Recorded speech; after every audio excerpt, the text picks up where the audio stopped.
Hey everyone, Ryan here, and welcome to Ask MandR episode 339. In this episode, we're seeing what 2025 Star Wars set is worth full price, more talk about the $1,000 Death Star, LEGO Chrome minifigures, and much more, all sponsored by Whatnot, so we'll talk about them a little bit later in the video. If you all have a question or topic you want to see me talk about in next week's episode, drop in the comments section below and hit the like button while you're there. Let's get to our first question from CMC Bricks 2011. He says, what new January 1st Star Wars set is worth the full price? And there's some people out there that would tell you no Lego Star Wars set is ever worth the full price, which is not a bad mindset to have because most things will eventually go on sale. However, I do think the Grogu with hover pram at $100 is a very fair price. It's one of those sets that's obviously a great display set that'll fit nicely alongside your other Mandalorian sets, but it's also got some nice play features and is a good creative play set, you know, just to play with the Baby Yoda and the pram for kids. So it's got two things going for it there, but just as an adult collector through my lens and what I think Lego sets are worth, I think that one is frankly worth the $100. The other sets in the January wave,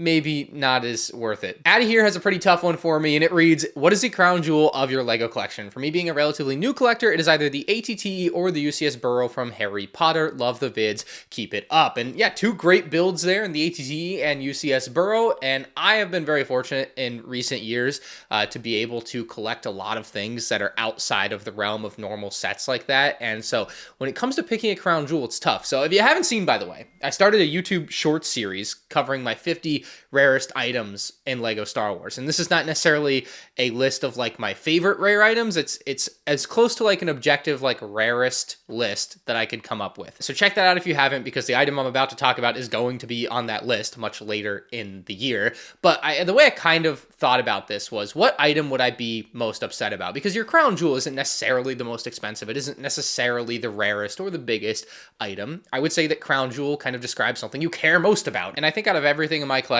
well, there are many things I wouldn't want to lose. If I lost or had to get rid of, for whatever reason, the clone building event box, I would be rather upset. That is something that for a long time when I was younger, like I would just look at online and dream about owning. Unattainable, like, because it was expensive. And of course it was inherently rare. It just isn't always available to just go and buy like a lot of other things can be, even though like the MTT from 2007, that's a rare and expensive set, but basically any time throughout the last 15 years or 20 years of its existence, you could buy one.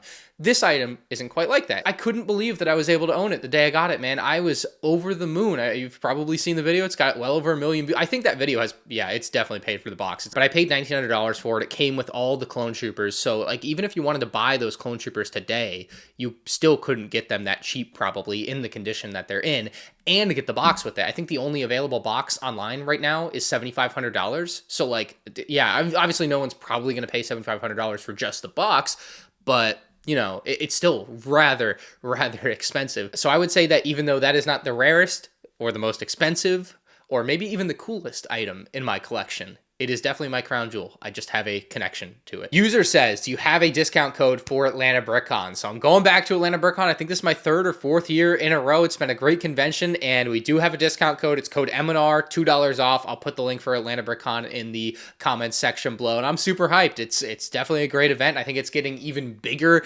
this year. I'm not exactly sure what I'm going to bring to display, but I'll be there with some sort of display and be hanging out both days during the public days. So I hope to see a lot of you guys there. Again, that's February 8th and 9th, and I think it's technically in Duluth, Georgia, but I'll have a link in the description below. Next one from Armitage. He says, what is your opinion on stickers in sets? Do you think they ruin sets the more that there are? And I don't think that inherently having more stickers in a set makes it bad. I know it's like low-hanging fruit for people to criticize a set for having stickers instead of prints, but I do think there are areas where stickers make sense, and it's a decent like cost-cutting measure, and LEGO uses pretty good stickers most of the time, or at least historically, but a lot of the time recently the stickers are, at least quality-wise, definitely lacking. Like the color matching is really off. Something happened. I don't know what happened. I don't know why it happened. Money.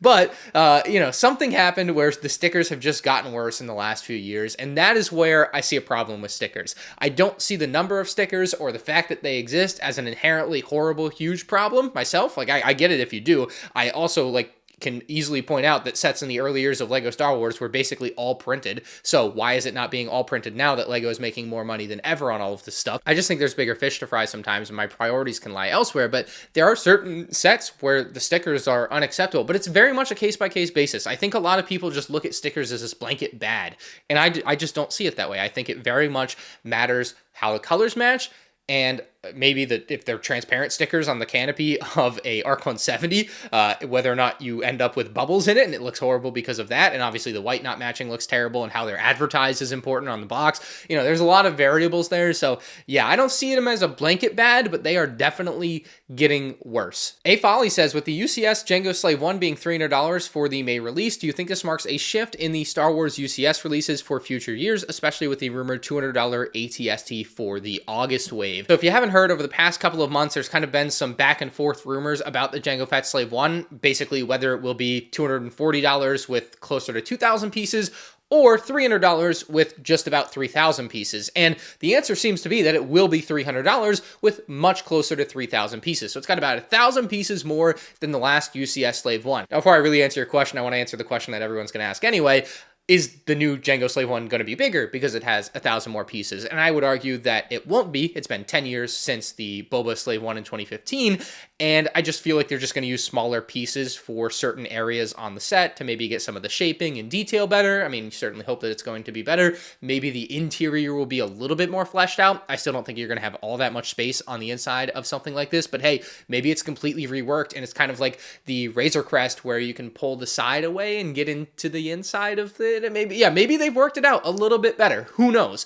But there certainly will be more pieces. I do not think the overall footprint of the Slave 1 will be any bigger, though. I think we also saw a leak through some sort of like European filing for some sort of patent for the windscreen piece on the Jango Slave 1. And so it looks like it's about the same size as the one from the Boba Slave 1. Now back to what he was saying. Do I think this marks a shift in the releases of UCS sets? It certainly could, but I need to kind of set the ground floor for everyone here. You know, if you don't know everything, basically for the longest time in history, every LEGO Star Wars May 4th UCS set, basically since 2013, it was $200. And then I think in 2021 or 2022, the price became $240 as a standard. And then in 2024, last year, the TIE Interceptor was actually $10 cheaper at $230, which is like really weird to me. Like, I don't know why they did that, but hey, nice. They saved you $10, even though they could have gotten $240. I'm going to be honest. Now that I think about it, Hoth was $250 in 2016, and I think that came out May 4th that year. So that one was an outlier, certainly. But I think there's clearly a general trend there. So now coming into 2025, you're going to see a set be $300 on May 4th, which is very abnormal. The Hoth set from 2016 might be the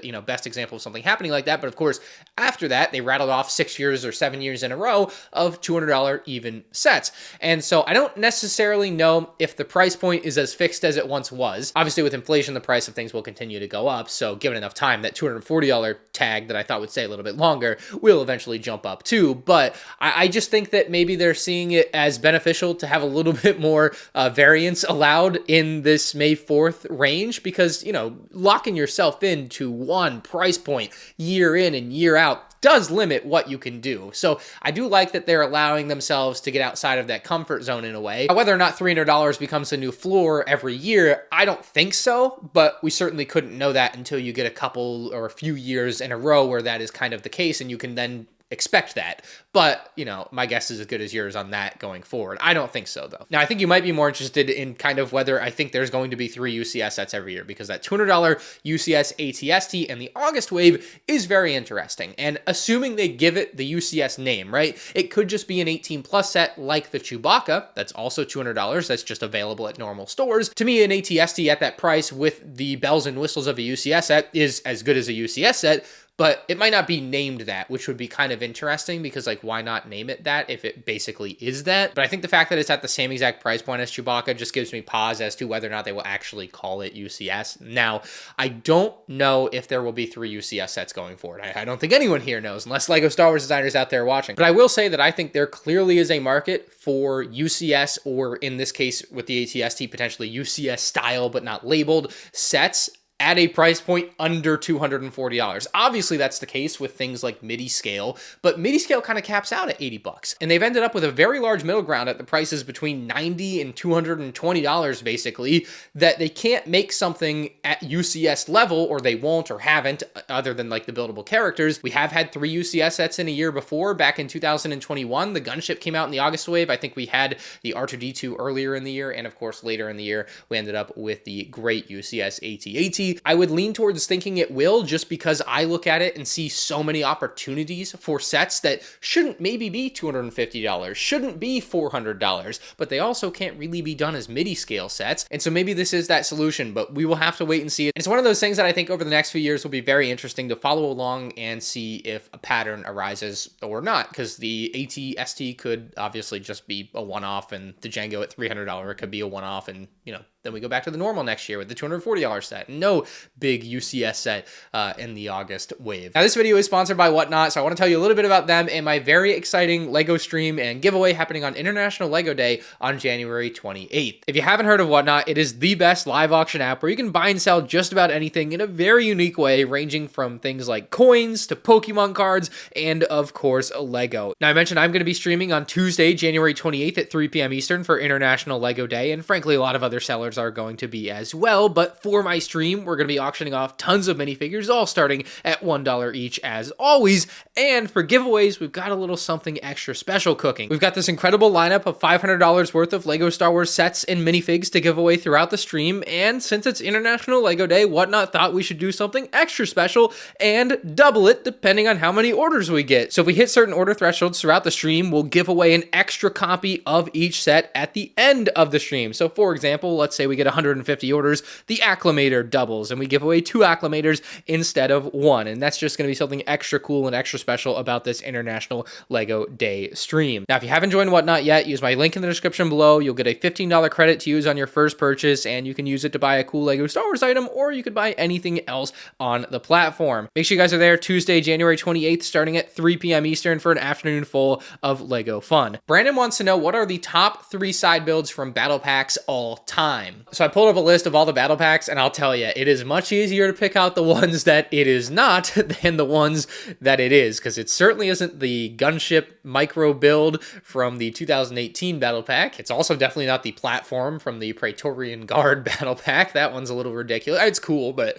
not a top 3 build. The Imperial Patrol Trooper battle pack speeder from 2018 is on the list for sure. First off, it's like a real build from the show, and it also just looks incredible. It's got the little printed logo on the side and everything, so that one is definitely making my top 3. I think the Star Wars Rebels Imperial Troop Transport also has to be on that top 3 list. It's a fantastic build. It's obviously far undersized to what it was in the show, I think, but it still has the functionality that you would want out of it at a battle pack scale, and it like actually looks good. So I think that one probably deserves a spot in my top 3 as well. This was in no particular order, by the way, but my final one here is going to be that 2011 Clone Battle Pack speeder bike. It's phenomenal looking. They also recolored it for the Battle on Geonosis set with the cannon. The Geonosis cannon looks very cool in that set too, I think, with a red accent. So yeah, I like the one with the green and white from the battle pack here. It just looks incredible. And so those are my top 3 battle pack side builds of all time. Campbell Soup says, regarding your short with Chrome Vader and now Gold C-3PO, as he's number 49 on my 50 rarest items in my collection,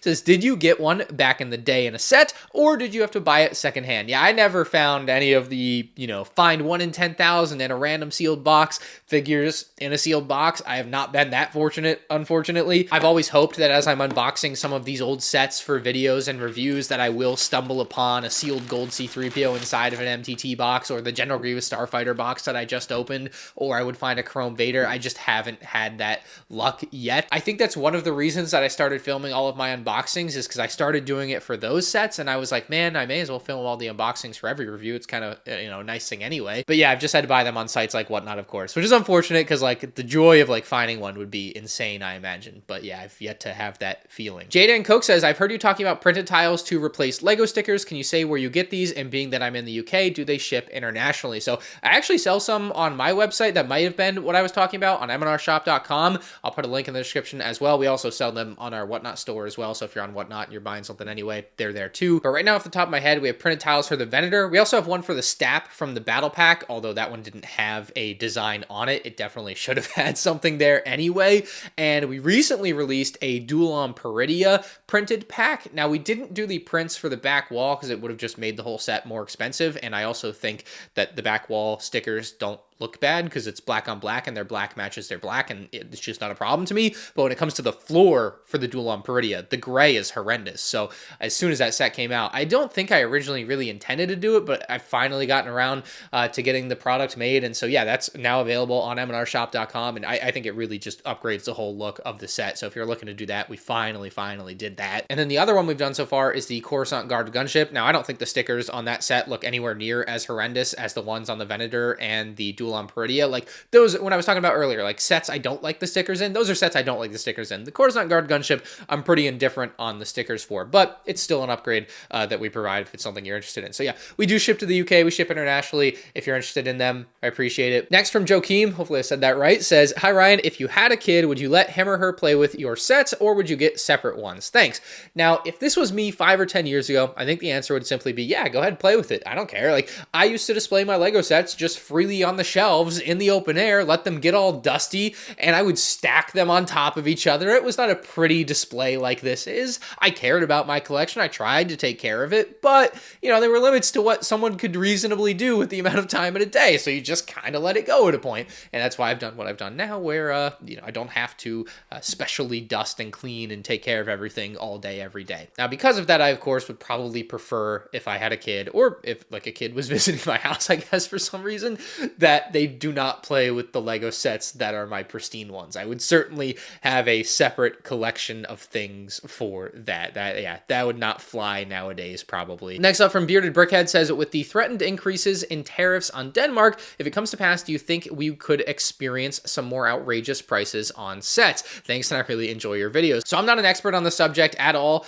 but I'm going to kind of run through my thought process on it, and we'll see how LEGO might be combating this. But effectively, what might be happening is if a product is imported from somewhere like Denmark, you might have to pay a 20% extra fee on it if you're the importer. If I'm buying something for MandR Shop to sell, and that product cost me $8, and I'm going to sell it for $10, well, now that product cost me $10. I can't sell it for $10. I have to sell it for $12. So the price obviously goes up 20%, and this would really suck. Like, LEGO is obviously something that a lot of people already find to be very expensive, and if it went up another 20% or whatever the percentage is, I don't think most people would be quite happy with that. Now, I think LEGO may have a solution to this, and it's kind of what I think the intention is behind having tariffs like this, is they will now have a factory in America. And so anything that LEGO sells in America, I guess ideally would be packaged in America, shipped from that factory in America, and then it's not an imported good from Denmark or Mexico or China or wherever that would be subject to those import taxes or fees. And so I think they circumvent that. I'm like 70% sure that it's all avoided because LEGO will have a factory in America. But let me know in the comments if you know more about it and if it's not avoided like that, because then it's obviously going to be a problem. But I think it's not going to be a problem if I'm right, but I don't know enough to be sure that I'm right. SGTV wants to know if we will ever see another Power Functions walking AT-AT, and if LEGO will make another Endor landing platform or Endor base. So Endor bunker base is definitely going to happen again someday. I don't know why it's been 16 years now since they made the one and only that they've ever made, but it has been. Now, when it comes to a landing platform, I don't foresee that ever happening. I think it would be amazing if we could get a landing platform maybe done in a micro-scale diorama type of set. But as far as a full-size set, you're talking about, like, if it's going to play with an Imperial shuttle size set, it's got to be huge to be, like, in a proper scale. So you're talking about just for the landing platform alone, probably $400 or $500 set. It's just not something that's going to sell to a lot of people. I would love one. I'd buy one. But the masses, you know, even the niche masses wouldn't really be buying that. Maybe that's a mock I'll try to make someday, or at least do like a third of and then quit. Now, when it comes to the motorized AT-AT, I think getting a new motorized set would be amazing. Like, I think they did the Droid Functions set back in 2019, a Droid Boost set, and I feel like they could just do something so cool with an AT-AT these days. Like, I mean, come on, there's no way they couldn't improve upon this. And this was pretty good for 2007. It has its flaws and issues, and some of the mechanism doesn't work perfectly every time, but I feel like it would just be amazing to see a new version of something like this. Like, they've just come so far in 15 years. I don't know whether we will or won't, but I certainly would like to throw the word out there that I think most people would love to see something like this. Hopefully it's not too loud, but dude, Man, I forgot how cool this set is. How could you beat a set that walks on its own? That's the coolest thing. So hopefully one day. I gotta turn this stupid thing off.